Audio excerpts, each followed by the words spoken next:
and I want you to join me every Saturday at 11 a.m., where I take you on a journey around the world and show you traditional and modern style world beat music. Music from Africa, Spain, France, Japan, China, heck, even songs and artists from the United States itself. So join me every Saturday at 11 a.m. only on the KSJE 90.9 FM. KSJE is supported by San Juan Regional Medical Center, which is officially baby-friendly. This evidence-based initiative is designed to support mother-baby bonding and optimal infant feeding practices by upholding the 10 steps to successful breastfeeding. San Juan Regional Medical Center, officially baby-friendly, and serving the Four Corners since 1910. Find out more online at sanjuanregional.com.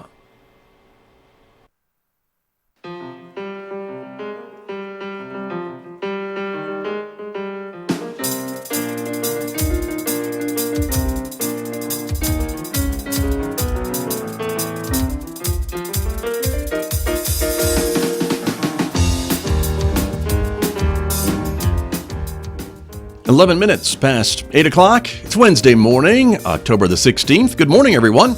I'm Scott Micklin. Thanks for tuning in to KSJE over the air at 90.9 FM here in San Juan County, New Mexico, 103.3 FM over the air in Durango, Colorado, and of course heard everywhere at KSJE.com. Good morning also to our viewers who are joining us live this morning on the KSJE Facebook page and YouTube channel. We're glad that you're with us as well to experience what we call visual radio this morning right here on KSJE. Great program coming up this hour. In just a few moments, we'll be talking with author Nnedi Okorafor. She is the author of Binti, which of course has been selected as the One Book, One Community selection this year here at San Juan College and throughout San Juan County. Tracy Hales-Vass will be joining me for the interview coming up this morning in the next few moments right here on KSJE. And then, of course, later on this hour, we will have our weekly visit with Dr. Mike Hadabaugh from the Encouragement Lab. And this week, Dr. Hadabaugh has some great advice about how to solve most every problem. That's coming up this morning at 8:50 right here on KSJE.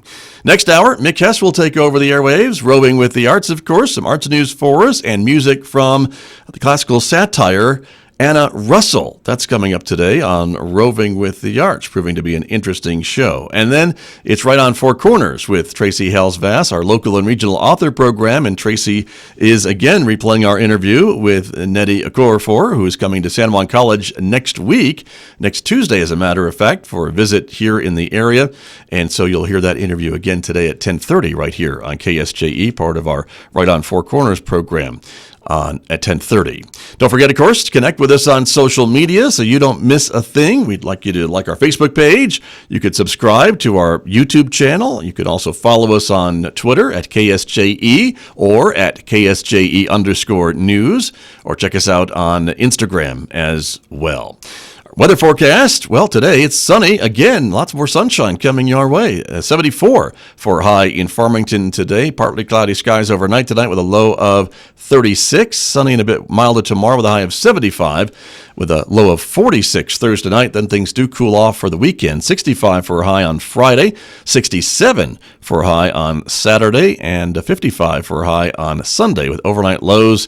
Again, cool Friday night, 26. 40 on Saturday, 28 for a low on Sunday night as well. Weather-wise, let's take you out to Key West in Florida, of course. It looks to be a pretty nice day there from a few moments ago. Blue skies, and that's the scene a few moments ago from Key West for our viewers who are watching. Ocean Key Resort. 87 is the current temperature there. That's their high for the day in Key West. Tonight's low down to about 80, so not too big of a temperature swing there, but looks to be a pretty nice day developing in Florida. If you're looking for something to do back here at home, we always invite you to check out our regional events calendar at ksje.com. There's lots of things that are going on that we invite you to check out. You can go to our website and get all the details about some of the things that are happening. Holiday marketing plan is going on today. That's a class at the San Juan College Quality Center for Business. You can check that out.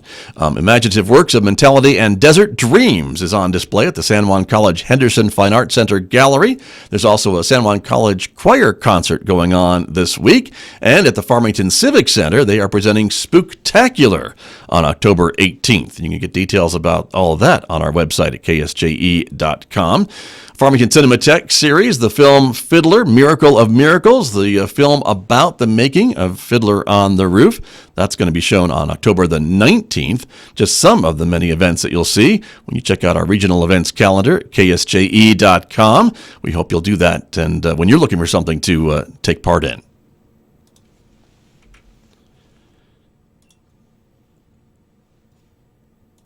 Joining me now to talk a little bit more about the One Book, One Community program here at San Juan College, Tracy Hales-Vass is here. She is the founder of One Book, One Community, and of course the host of Right on Four Corners. Tracy, welcome. Thank you. Good to have you here. It's good to be here. And we're both joined by the author who will be here in Farmington and San Juan County, and that is Nnedi Okorafor. Nnedi, good morning. Thank you for joining us. Yeah, my pleasure. We appreciate it. You are a busy person these days. I can't even imagine your schedule, but your publicist tells us of all the things you have going on, and so we're glad that you slowed down long enough to talk to us. But it's been a busy year for you, I imagine. Oh yeah, it's even a busy day. A busy day. Well, we've got you now, so we're glad we have you. So I'm here. Thank you so very, very much. Well, your book, Binti, is really getting a lot of interest here in Farmington and the Four Corners, and a lot of folks are reading it as part of the One Book, One Community program here. What inspired you to write this story? And I know it's now 3 books, but can you give us a little bit of idea of how you came up with the story of Binti?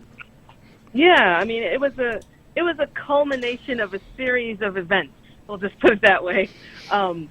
The main thing was, okay, so Binti is about essentially.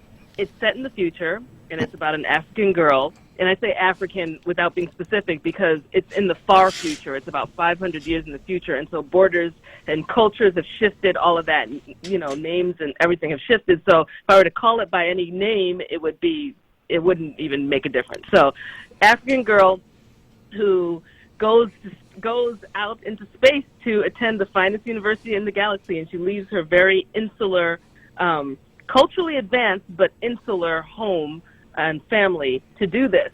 And so the way that this story was inspired was really, at the time I was teaching at Chicago State University. I was very unhappy there, and I had this offer to teach at the University at Buffalo. And it was like one of those offers you can't refuse. It was tenured. It was with it was half as many classes and like 3 times as much pay. It was like a wonderful offer. And so I took it. But I come from a very insular family, and very Nigerian-American family. Very much everybody stays, and we're all mainly in Chicago, right? And so when I took this position, my family was very upset. They're like, we don't want you to go. This isn't the right move, et cetera. You're breaking up the family. And so by the time I took the job and I got to the University of Buffalo, and they were so upset that for about a year they disowned me. And when I first got there, and I'm very close to my family. And when I first got to Buffalo, I just kind of looked around and was like, oh my God, have I made a mistake? And for me, writing is always a therapeutic thing. It's a cathartic, therapeutic way of just thinking out issues. And that was really how I got this idea to write Binti. It was out of nowhere. It wasn't something that I had planned to write. I wasn't contracted to write a story, nothing. And I just wrote this thing. And, and also the outer space part came from the fact that I'm terrified of space. Oh, okay. and I'm like terrified. I'm like, all you can do is die out there. That's all you're meant to do is die. So I'm terrified of that. And for me as a writer, I always face, like, when I'm scared of something, I know I should write about it. So I was like, okay, I'm going to write my first story that takes place in space. So that was really the beginning of Binti. But you definitely have some personal connections to it then, from what you're telling us, and so. Oh, certainly. Yeah. Right. Yes. Certainly. Well, I'm so glad, and they call Buffalo the city of good neighbors. So I hope that you were treated well when you were there. Oh, wonderfully, yes. Good. I'll let Tracy ask a couple of questions because I know she's dying to talk with you, Tracy Hales-Vass. Yes. Well, I really loved Binti and her story, and also some of the kids around here have been enjoying chicken in the kitchen. Yes, chicken in the kitchen. Yes. Oh, that's wonderful to hear. Yes. That makes me so happy. So we've been sharing the books, and did you ever have in mind that Binti could be used in so many ways? Like for one book, we're using it for kids going off to college, and we're using it for relationships and things like that. Mm-hmm. Yeah, I mean, when I wrote it, certainly not. It's so weird how that happens, because when I wrote it, I wasn't thinking about anything. I just had this story that I was writing, and I was really enjoying it. It was just taking me places. Yes. It was like, and yeah, it's because of, first of all, the form, the fact that it's a novella. I didn't even I didn't know what I was writing when I wrote it. I was just writing the story, and when it ended. And I remember looking at the length and wondering, what is this that I don't know. It's too short to be a novel. It's way longer than a short story. I had to Google the word count to find out that it was a novella, and that's how I realized it was a novella. And so it's like, that length is actually really good. And, I was a professor. That length is actually really good to teach in classes. It is. Because it's something, it's short and long at the same time. Right. So it's perfect for teaching. And then this idea of the experience of leaving home to go. Yes. It's been a story that speaks to students. Yes. It's been a story that speaks to immigrants. Mm-hmm. It's been a story that speaks to those who have had to venture out. It's a very universal kind of thing. But when I was writing it, I was just writing through something that I was dealing Right. with. So yeah. Yeah, and the story of how Binti becomes friends with the former enemy is a great lesson in it too. Yeah, and the way that it's complex. It is complex because these aliens who come, and I don't even like calling them aliens, extraterrestrials. Okay, that works. We're not even on Earth anymore at this point. Right. But these extraterrestrials who invade the ship. Yes. And I just have to give this away, but because the only way to talk about Binti is to talk about the twist. Right. Right. And take everyone out on board, and Binti's the only one left. And she sees this happen. She sees a boy that she really likes. She sees that happen to him, and all of that, and yet and still, she befriends one of them. Yes. And there's something. I think when I was writing that, it was hard to write, because those extraterrestrials, like, there are a few times when I'm writing something where I know I'm dealing with something that's so outside of myself, and I have to kind of let it be what it is, and it's really difficult. They were very difficult to write because their way of being was foreign. All of it was foreign. And this thing that she has where she's able to get through, like, where she's able to deal with her own emotions and deal with the reality of the situation, because what they did was really traumatic for her and for, and still be able to connect. Right. That there's something profound about that. It is. And that's why I call Binti a superhero, because that ability is incredible. It was, and she discovered that she had something that healed them, actually. And she saw that she had the maturity to use that to reach them. Yes. And that I love that. As opposed to being afraid and hateful and angry. Right. And the thing is, to be afraid and hateful and angry would lead to her death. Exactly. And it's not that she didn't know that, but that was what it is. That was the road. It was like, you either conquer this and make something of it, or die. Exactly. And yeah. Yeah, very well done. Lots of messages there. Thank you. And you'll be on campus here on October 22nd. And we're really looking forward to that. And Nnedi, will this be your first visit to New Mexico? No, actually, the first visit I had to New Mexico was Santa Fe. Okay. And I was it was to visit George R.R. Martin, the writer of Yes, Game of Thrones. Of course. Yes. Yeah, and that was it was because he's an executive producer for Who Fears Death, which is being made into a TV series by HBO. So he's one of the executive producers, and we were meeting with the pilot writer at the time. And yeah, we met in Santa Fe, and that was my first time, and I loved it. I loved it. As a matter of fact, when they asked me about this event, the first thing I was like, "Oh, New Mexico. Oh, okay, I'm going." That's good. Well, I know everyone is can't wait to see you here in New Mexico and in Farmington here at San Juan College. So I know a lot of folks are excited for you to be here. There's been a lot of talk about how your story kind of also copies a little bit or explains some of the things that we see here at San Juan College about students leaving the reservation and coming to go on to higher education, and those themes seem to be universal. Yeah, exactly. I can see that, definitely. Yeah, I think a lot of students really can see themselves in some of your characters in the book. Right. That makes me happy. Yeah. I'm glad. I think, and the way that that's the thing about fantasy and science fiction. There's like once you can tap into that, Yes. there's so much that can be explored because there's something about it that just makes the what we know, what's familiar, it makes those things strange. And in seeing them in a strange way, there's almost a clarity that happens.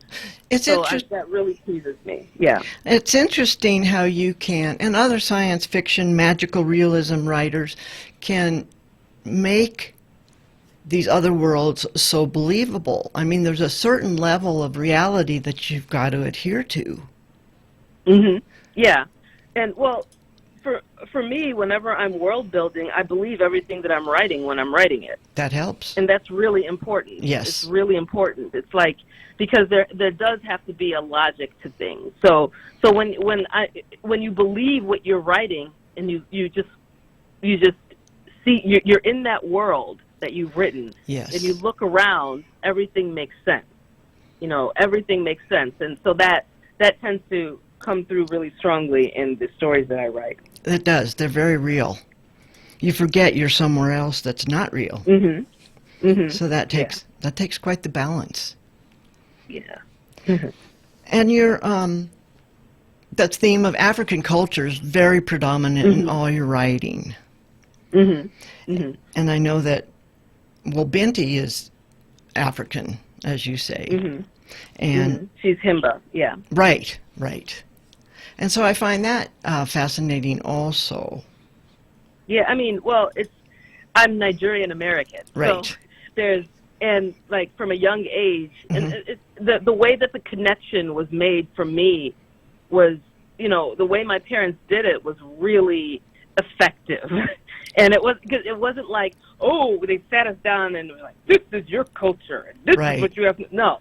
The way they did it was when we were really little, like the first time was when I was 7 years old, they took us back to Nigeria. Oh. And we got to meet family. We got to stay in both of my father and my mother's ancestral villages. We got to see the cities, all that. And then they would take us back every year.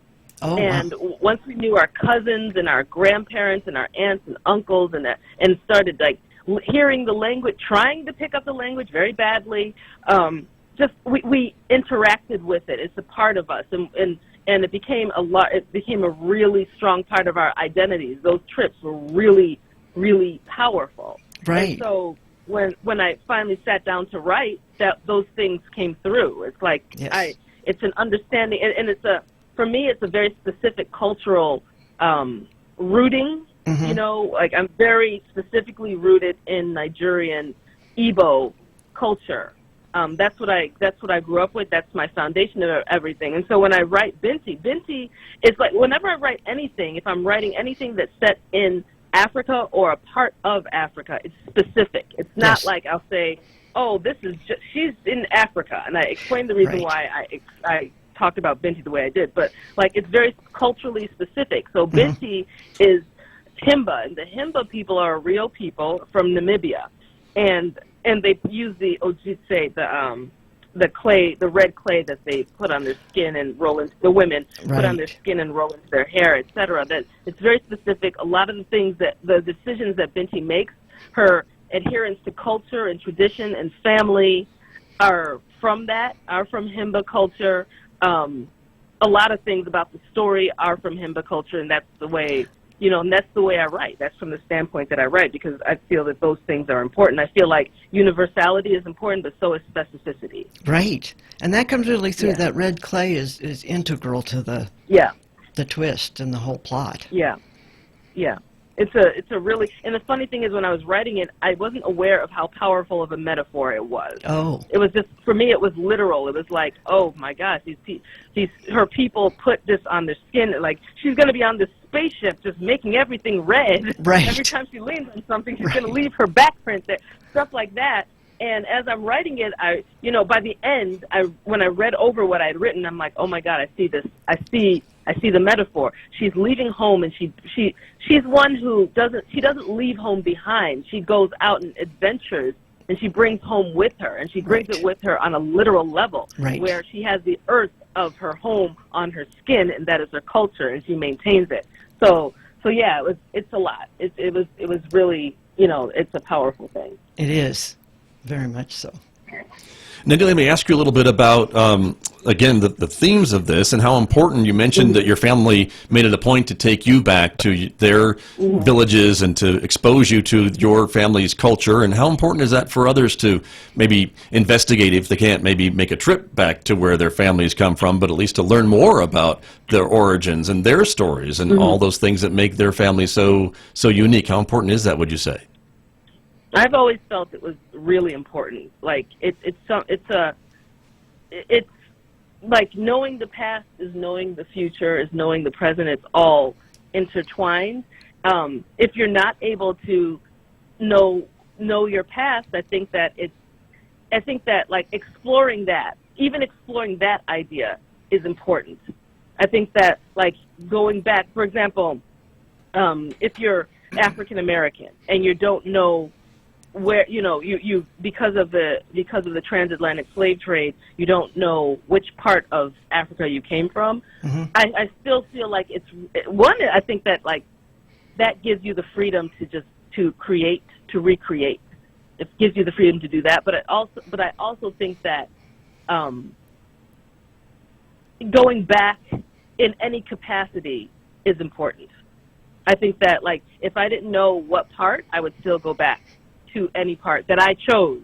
So it's that idea of choice. So it becomes a different type of going back. But I think that looking back is just as important as looking forward and dealing with the present as well.